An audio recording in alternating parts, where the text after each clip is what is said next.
शीला थी जो सच्चाई को छुपाना चाहती थी, पर आप सबके सामने छुपा ना सकी। बुढ़ापा एक ऐसी सच्चाई है जिसका सामना हम सबको करना पड़ता है, चाहे मैं हूँ, आप हो या कोई और।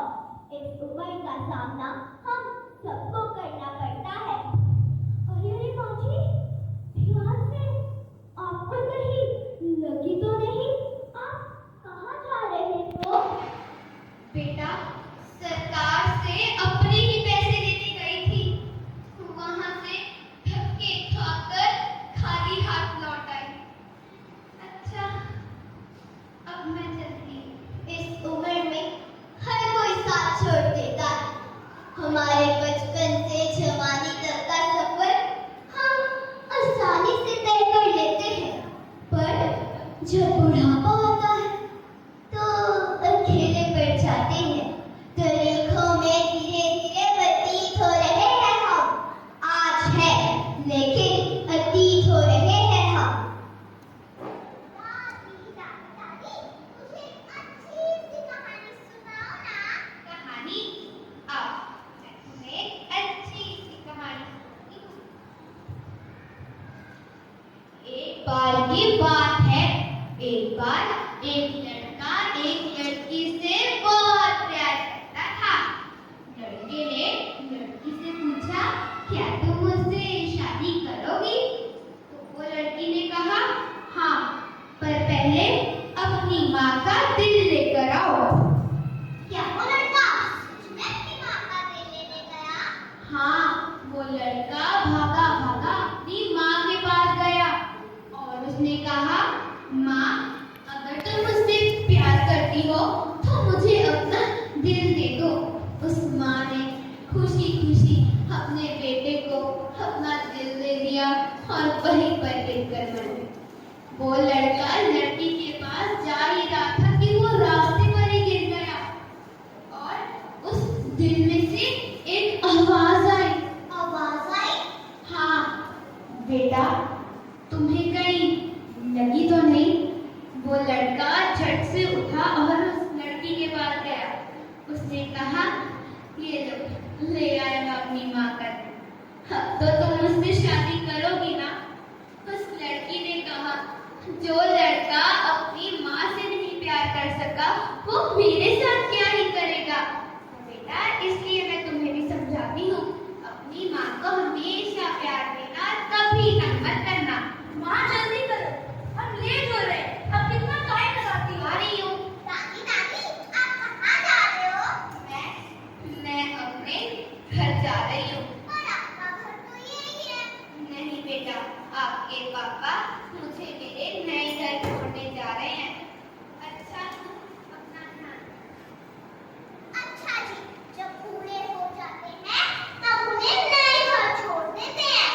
जब मैं भी बड़ी होंगी तब मैं भी अपने मम्मी पापा को नए घर छोड़ूंगी ताकि वो भी मुझे तंग ना कर सके। जानवी, तुम ये क्या बोल रही हो? पता नहीं न जाने चलते चलते माँ जी मेरी बेटी को क्या पट्टियाँ पढ़ा गई हैं। बचपन, जवानी और बुढ़ापा हम सबके नसीब में होता है, क्योंकि प्रकृति का एक ही नियम है, बदलाव। पर इसका मतलब ये तो नहीं कि बूढ़े माँ बाप को अपने परिवार के साथ रहने का हक नहीं है। आजकल तो जायदाद के साथ साथ माँ बाप का भी बंटवारा हो जाता है। ठीक एक महीना माँ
मुझे सब पता है कि आप सब लोग कितने बिजी होते हो। अच्छा बेटा, तुमसे कुछ कहना था। हाँ माँ, बोलो। ये जो गद्दे हैं ना, फट गए हैं। मेरी पीठ बहुत दर्द होती है। हो सके तो दो गद्दे इस आश्रम को दे देना। गद्दे? हाँ, और मुझे पानी पीने के लिए ना बहुत दूर जाना पड़ता है। इससे चला नहीं जाता है। हो सके तो वाटर कूलर दे देना। माँ, आपकी तो डिमांड बढ़ती जा रही है। बेटा, बस एक आखिरी ख्वाहिश है। ये जो पंखे हैं ना, अच्छी तरीके से हवा नहीं देते हैं। न जाने चलते चलते बंद हो जाते हैं। मुझे बहुत गर्मी लगती है। हो सके तो दो पंखे भी दे देना। बस माँ, अब तो हद हो गई है। बेटा, ये सब मैं अपने लिए नहीं करवाती हूँ, तुम्हारे लिए तो सोच रही हूँ। मेरे लिए? भला इसमें मेरे लिए क्या सोच रहे हो? हाँ, तुम्हारे लिए। कल को तुम्हारी भी उम्र ढलेगी। तुम्हें भी इस नए घर में आना ही है। और मैं नहीं चाहती कि जो तकलीफें मुझे हुई हैं, वो मेरे बेटे को भी हो। समय का पहिया चलता है, दिन ढलता है, रात आती है। लगता है आप सबने मुझे पहचाना नहीं। मैं आप सबका अपना समय। आप सबके पास मुझे सुनने के लिए समय ही नहीं था, तो सोचा इस वार्तालाप गतिविधि के जरिए आपको कुछ समझा दूं। बुढ़ापा एक अभिशाप नहीं, एक वरदान, जिसको संवारने में आपको